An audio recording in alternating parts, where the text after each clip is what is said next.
Buenas tardes a todos los estudiantes del 10º grado de la enseñanza preuniversitaria y al primer año de la educación técnico profesional. Estamos en un nuevo encuentro con ustedes de la historia contemporánea, historia que ustedes reciben en su primer año de la enseñanza. Esta historia, como ustedes conocen, abarca la historia, el periodo 1914 hasta la actualidad, la historia del mundo, que comienza con la Primera Guerra Mundial, y a raíz de esa Primera Guerra Mundial se desarrolla un hecho histórico de gran trascendencia, que es la gran Revolución Socialista de Octubre, revolución que marcó un hito en el destino de la humanidad y de los pueblos del mundo, y que aún hoy, más de 100 años después, continúa su vigencia en el mundo actual. Estamos trabajando, recordaremos que estamos trabajando la unidad número 1, que se denomina la crisis del sistema imperialista y la nueva sociedad socialista. Entre 1914 y 1939 es el periodo que se está trabajando. De ella estamos trabajando la parte número 1, que es la escisión del mundo en dos sistemas, el capitalismo y el socialismo.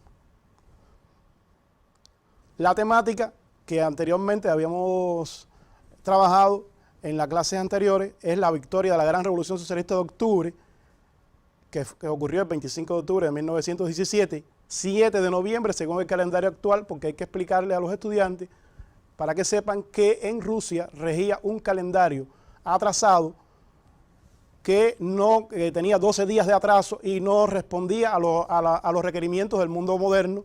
Por lo tanto, ese día, que era 25 de octubre en Rusia, era 7 de noviembre en el mundo, en todos los países del mundo. Por tanto, después se actualizó y se celebra, es por la razón por la cual se celebra el 7 de noviembre como fecha de la Revolución Socialista de Octubre, que corresponde con el 25 de octubre en el calendario ruso de aquel entonces. La construcción del socialismo en la Unión Soviética hasta 1939 es la temática que estamos abordando en este tema, sobre este contenido. En la clase anterior abordamos un tema importante que fue la labor de Lenin al frente del partido marxista-leninista y también sus principios, los principios que él elaboró para la construcción de una nueva sociedad, para la defensa de la sociedad socialista, para la construcción del socialismo. Esos principios quedaron bien expresados en la clase anterior, son entre ellos la electrificación de la economía nacional.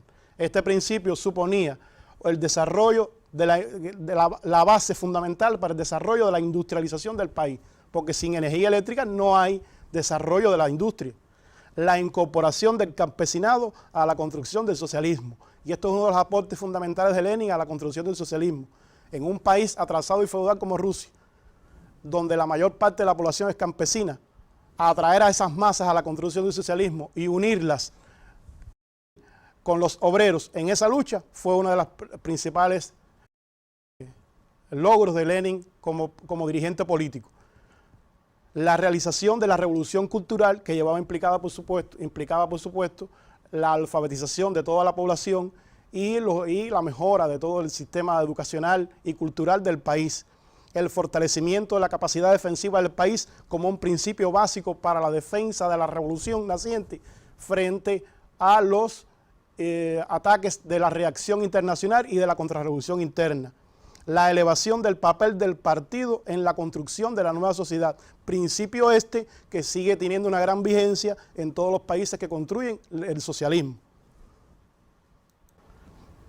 Vamos entonces a pasar ahora a observar un material audiovisual que nos va a permitir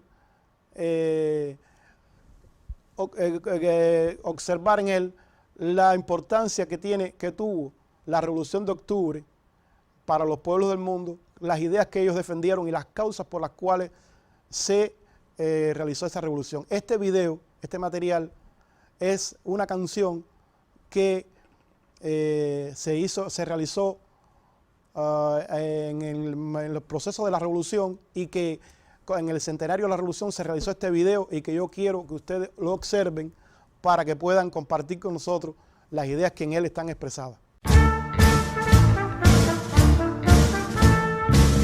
Riistäjät ruoskaa nyt selkäämme soittaa, vastassa valkoinen armeija on. Pakko on taistella, kuolla tai voittaa, ratkaisu edessä on.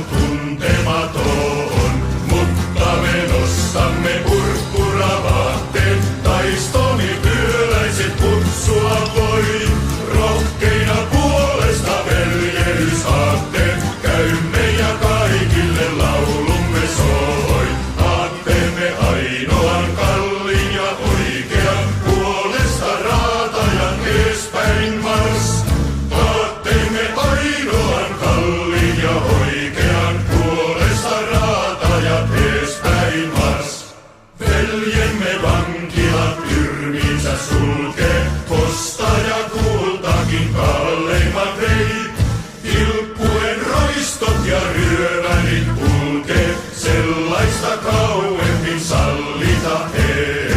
Vääryyttä vastaan me taistelun tiellä, kuljemme kostoa kalpamme soi. Vaikkakin yksilöt sortuisi siellä, puolesta raata ja teespäin mars. Espero que les haya gustado este material. Como verán, ahí se expresan las causas por las cuales los revolucionarios se alzaron en armas contra el régimen zarista y las ideas que defienden los revolucionarios en este proceso de lucha, o sea, la justicia social, la igualdad. En la clase de hoy, que es continuación de esa clase, vamos a trabajar un grupo de temáticas que dan continuidad a este contenido relacionado con la Revolución de Octubre. Para ello vamos a trabajar la intervención extranjera y la guerra civil entre 1918 y 1920, del comunismo de guerra a la nueva política económica, resultados de su aplicación. Vamos a trabajar también la creación de la Unión de Repúblicas Socialistas Soviéticas, que ocurre en 1922, la lucha en el partido tras la muerte de Lenin, acontecimientos que se dan luego de la muerte de Lenin que ponen en peligro a la misma revolución. Además, vamos a trabajar los procesos de industrialización y colectivización en el país, los logros y contradicciones que ocurrieron en ese proceso, las violaciones en la aplicación de la política leninista. Y vamos a concluir con la significación histórica de la Revolución Socialista de Octubre, que es un objetivo de trabajo de prueba final de esta asignatura y de trabajos de control en la asignatura. Por tanto, es un objetivo que nosotros tenemos que tener bien claro y que es el principal de la clase. Por eso, entre los objetivos que nos hemos trazado, está también caracterizar los principales hechos que permitieron a los revolucionarios rusos enfrentar y vencer a la contrarrevolución interna y a la reacción internacional, así como consolidar el poder soviético recién instaurado. Esto nos va a llevar precisamente a poder tener los elementos necesarios para argumentar la significación histórica que tiene esta revolución. Bien, como comprenderán, toda revolución enfrenta siempre las fuerzas de la reacción, o sea, no hay revolución sin contrarrevolución, porque una revolución, como toda revolución, se hace no solo por algo, sino se hace también en contra de algo. Y por lo tanto, las fuerzas desplazadas del poder en Rusia, los representantes de la oligarquía, del zarismo y de la burguesía desplazada del poder por los obreros y campesinos, rápidamente se organizaron para destruir la revolución y combatirla con las armas en la mano. A esto se unió que durante la Primera Guerra Mundial que se está desarrollando en ese momento en el mundo, las potencias imperialistas viraron sus armas contra la revolución, que fue invadida por más de 12 países que intervinieron en la contienda en el naciente Estado soviético con tal de ahogar la revolución en su propia cuna. Sin embargo, esta intervención extranjera y esta reacción de la contrarrevolución fue combatida fieramente por el Partido Comunista, que trazó una estrategia para enfrentar y combatir al enemigo exterior y a la contrarrevolución interna. Esta política se denominó el comunismo de guerra. Por eso vamos a trabajar en este aspecto, la intervención extranjera y la guerra civil, y vamos a trabajar el contenido relacionado con el comunismo de guerra y la nueva política económica y los resultados que estos tuvieron para el proceso histórico que estamos desarrollando. Por eso los conmino a que en las páginas 14, de la 14 a la 19 del libro de texto puedan ir ustedes ya ir revisando y profundizando los contenidos que se van a impartir, que vamos a impartir en esta clase de hoy. Podemos aquí, para tener una idea de la situación que transitó la revolución durante esos primeros años, de esa intervención extranjera, de esa guerra civil, como en el mapa podemos observar cómo la revolución prácticamente fue ahogada prácticamente en un centro, prácticamente tuvo que cambiar hasta incluso la capital, trasladarse de Petrogrado a Moscú, porque la contrarrevolución y las fuerzas extranjeras lograron en un momento determinado prácticamente cercar a los revolucionarios en un centro, como bien se ve en el mapa, alrededor de Moscú, Kazán y varias ciudades que fueron cercadas por las fuerzas contrarrevolucionarias apoyadas por la intervención extranjera. En esta intervención participaron en ese momento fuerzas norteamericanas, japonesas, alemanas, francesas, rumanas, italianas, que se aliaron con la contrarrevolución interna para destruir la revolución. Por lo tanto, la política del comunismo de guerra va a ser la política que va a desarrollar el Estado soviético para hacer frente a esta intervención, logrando, en primer lugar, movilizar a todos los obreros y campesinos y unirlos al Ejército Rojo para combatir la contrarrevolución, logrando en el periodo de 2 años derrotar a esa contrarrevolución interna y a esos ejércitos invasores y liberar prácticamente a todo el país y comenzar entonces la vida pacífica. Pues entonces vamos a analizar a partir de en este momento en qué consistió entonces la política del comunismo de guerra, muy importante porque además es un objetivo de prueba también y que ustedes deben saber caracterizar. Comunismo de guerra. Esta política tiene varios aspectos que la caracterizaron. Lo primero es la centralización rigurosa por parte del Estado de la dirección de la economía. Porque en un país en guerra, todos los recursos hay que centralizarlos en función de lograr la derrota del enemigo y de garantizar los recursos necesarios para el ejército, para la población, para las ciudades, para los obreros que combaten a ese enemigo. Por eso se da prioridad a la producción militar. Todo se pone en función de la producción militar para abastecer al Ejército Rojo de los medios necesarios para combatir. Y se establece la contingentación, que es un sistema de control sobre los productos agropecuarios para ser distribuidos en la población y en el Ejército Rojo, o sea, la alimentación del Ejército Rojo y de la población en tiempo de guerra. La contingentación consiste en que todos los campesinos deben entregar el excedente de su producción al Estado para que sea repartido entre todas estas categorías que explicamos anteriormente, o sea, el ejército, la misma población que vive en las ciudades y que están cercadas por la situación de la guerra. Esta información la pueden ampliar en las páginas 14 y 15 del libro de texto y pueden ir haciendo un resumen en la casa con la ayuda de sus padres, con la ayuda de los maestros que los atienden por distintas vías, que nosotros sabemos que trabajan la asignatura y que están en contacto con ustedes. A raíz de esta situación, el comunismo de guerra tiene grandes éxitos en el enfrentamiento a esa contrarrevolución y se logra destruir a las fuerzas contrarrevolucionarias. Esas fuerzas contrarrevolucionarias son derrotadas, las potencias extranjeras se ven obligadas a retirarse y la revolución se consolida desde el punto de vista del orden político, pero desde el punto de vista militar, con la gran victoria que obtienen ante esas potencias. Pero ocurre una situación, estudiantes, muy significativa en este momento. La política ha demostrado grandes éxitos, sin embargo, terminó la guerra y se sigue aplicando esta política en la vida pacífica de las personas. Se les sigue obligando a los campesinos que la revolución les entregó las tierras a entregar obligatoriamente al Estado todo lo que produce. Esto comienza a generar un grupo de descontento entre los obreros, lo cual lleva, entre los campesinos fundamentalmente, que lleva a que se produzcan importantes sublevaciones de campesinos en esta etapa. Tal es así que podemos tener en cuenta que el mismo Ejército Rojo que luchó por la revolución, el 77% de sus miembros son campesinos y fueron afectados precisamente por esta medida ya en tiempo de guerra, que no era una medida que se podía aplicar en tiempos de vida civil, ya era una medida para tiempo de guerra. Por lo tanto, urgía al Estado soviético cambiar esta política. Por eso es que a raíz del 10º Congreso del Partido Comunista, celebrado en marzo de 1921, se va a aprobar por el partido, bajo la conducción de Lenin, que fue quien más batalló para que se aprobara esta política, la denominada Nueva Política Económica, que por sus siglas en ruso es NEP.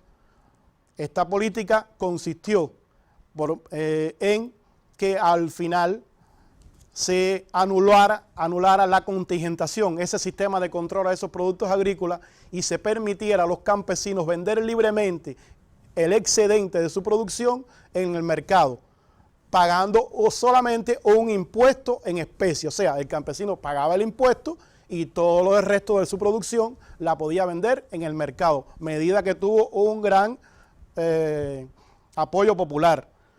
Esta medida contribuyó también a que se restablecieran las relaciones monetarias y mercantiles, o sea, contribuye a que se desarrollen las relaciones monetarias y mercantiles nuevamente, que en tiempo de guerra habían sido eliminadas, incluso hasta el dinero dejó de circular en ese tiempo de guerra.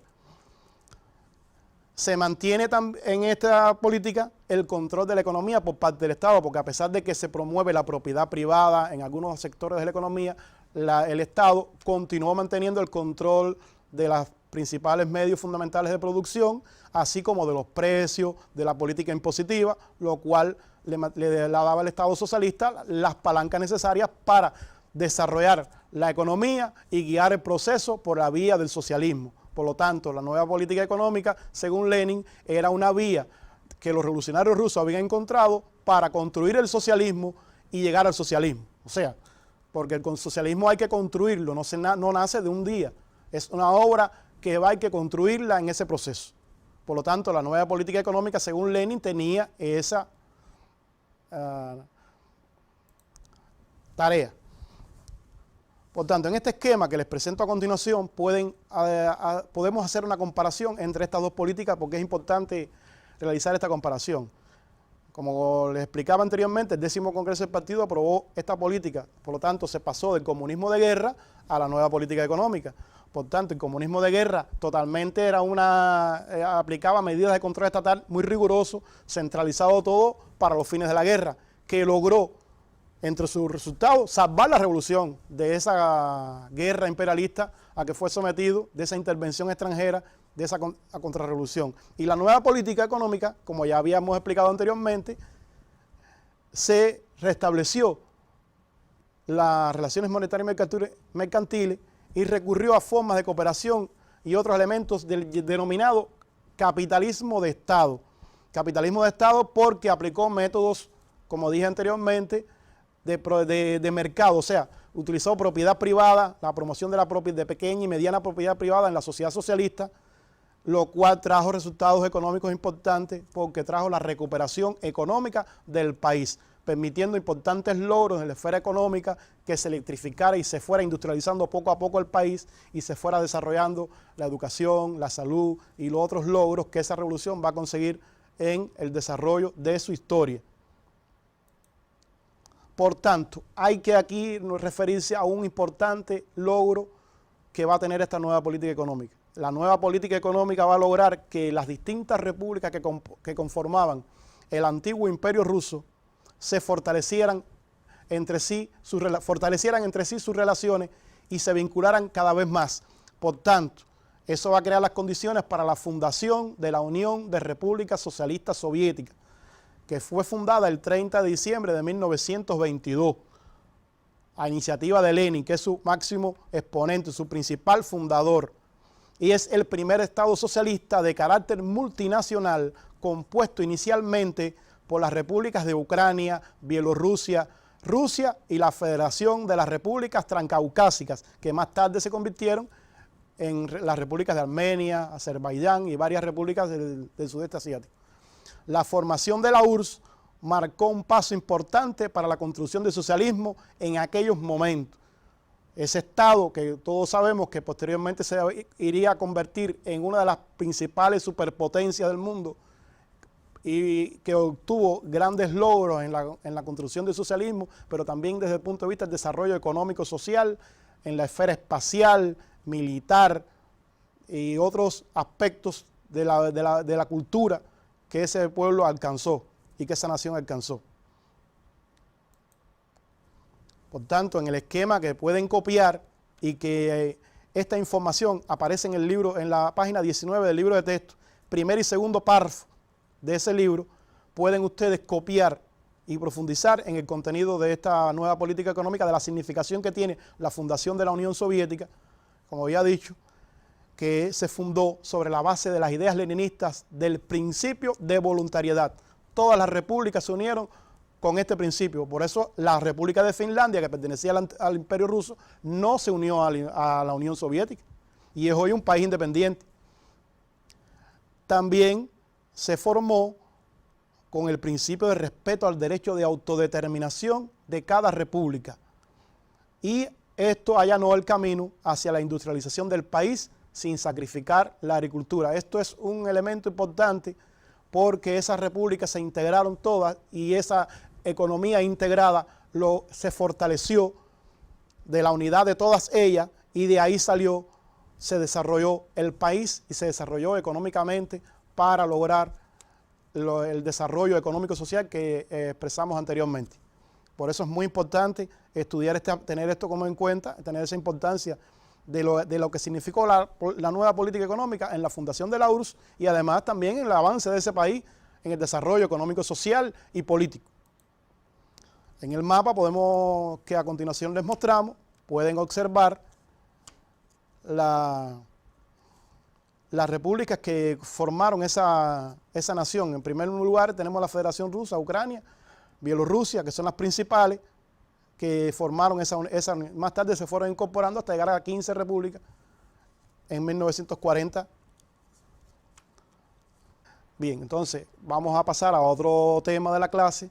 Como habíamos expresado anteriormente, durante este proceso de fundación de la Unión Soviética, de este proceso de aplicación de la nueva política económica, se produce la muerte de Lenin. Lenin, el trabajo intenso que desarrolló, lo llevó a que se fuera físicamente deteriorando su salud, lo cual venía también agravado por la herida que había recibido en un atentado recibido en 1918 como parte de esta política de intervención en la guerra, en la Revolución Soviética. La contrarrevolución interna utilizó la vía del asesinato de los líderes políticos y por lo tanto Lenin sufrió un atentado que le marcó para toda su vida y provocó su muerte en 1924.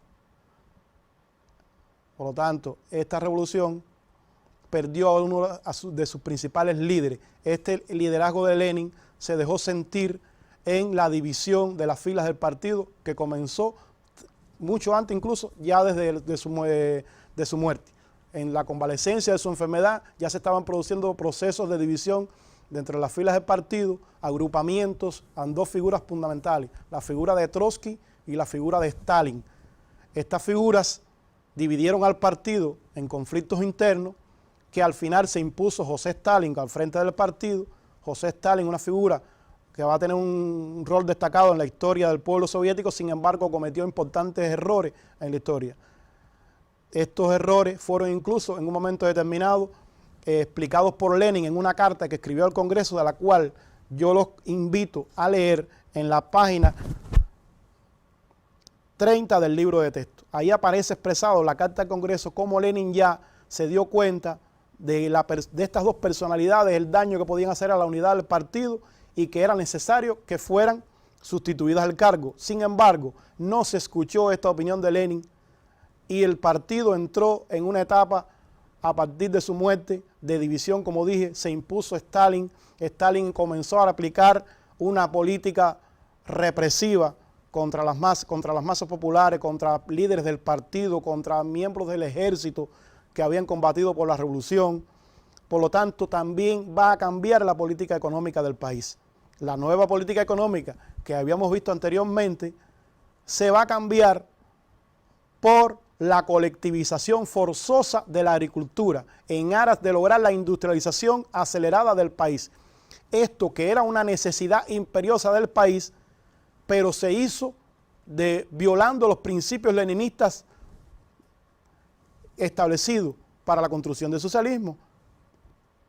Porque obligar a las personas por la fuerza a incorporarse a los campesinos que le habían entregado la tierra, la misma revolución le había entregado la tierra, ahora los obligaban a incorporarse en cooperativas y en granjas estatales para la producción agrícola y no fue voluntario. Por tanto, se violó el principio de la voluntariedad, de la autodeterminación de las personas, se utilizó la fuerza contra ellos y eso logró enardecer los ánimos de la sociedad. Por lo tanto, se fueron consolidando un grupo de fenómenos negativos que van a estar aparejados a esta industrialización. Sin embargo, a la par se lograron importantes logros desde el punto de vista económico. La revolución logró desarrollar y crear en este periodo más de 6.000 empresas industriales. Ahí nació la industria automotriz, la aviación, la industria mecánica, electrónica del país, y prácticamente se desarrolló en todas las esferas. En la esfera cultural se desarrolló. Bien, este periodo, alumnos, se caracterizó por el culto a la personalidad de Stalin, la falta de democracia en el partido y otros procesos políticos, el acaparamiento del poder en una sola persona, la falta de control del partido sobre sus máximos dirigentes, la ausencia de crítica y la autocrítica, el irrespeto a la institucionalidad. Son, como hemos visto, ustedes pueden profundizar en la página 24 del libro de texto estos aspectos y resumirlos en su libreta para después abordarlos con mayor. Vamos entonces, para finalizar la clase, a referirnos a la significación histórica que tiene la gran revolución socialista de octubre para el mundo, y sobre todo para nuestro país, que es un país que construye el socialismo también. Por ejemplo, por eso en las páginas 28 y 29 del libro de texto, ustedes tienen ahí la significación y ustedes van en su casa a resumir del libro de texto la significación histórica que tiene la revolución para los pueblos del mundo, ya que esta revolución marcó un hito en todo el desarrollo de la humanidad. Y incluso hoy, a pesar de que el derrumbe del socialismo y de la Unión Soviética sigue influyendo en la mente de los hombres y de los pueblos del mundo, como expresara nuestro comandante jefe Fidel Castro.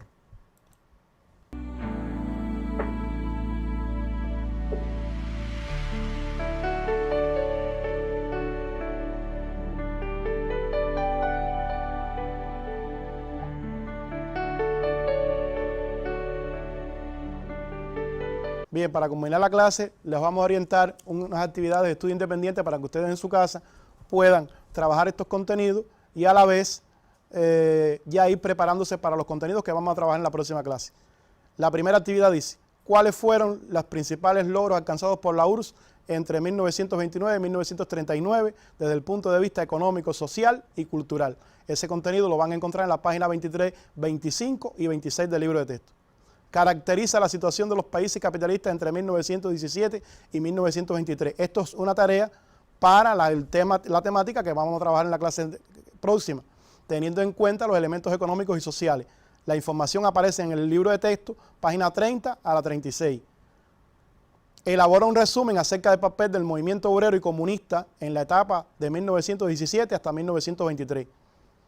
Página 32 a la 36 del libro de texto se encuentra esta información, donde ustedes pueden realizar esa información. Y dice la última pregunta, un nuevo mundo diferente al capitalismo surge en 1917. Menciona 5 diferencias entre este mundo y el capitalismo, o sea, entre el socialismo y el capitalismo. Esa información la han ustedes recibido durante todas las clases anteriores y en toda la información precedente del libro. Tienen elementos para poder responder esa pregunta. Por lo tanto, nos vamos despidiendo, estamos dándole a todos las gracias por la atención prestada y nos esperamos en un próximo encuentro para la próxima semana. ¿Cómo reutilizar los nasobucos de tela? Una vez retirado el nasobuco, ponlo a remojar en agua caliente jabonosa durante 15 minutos.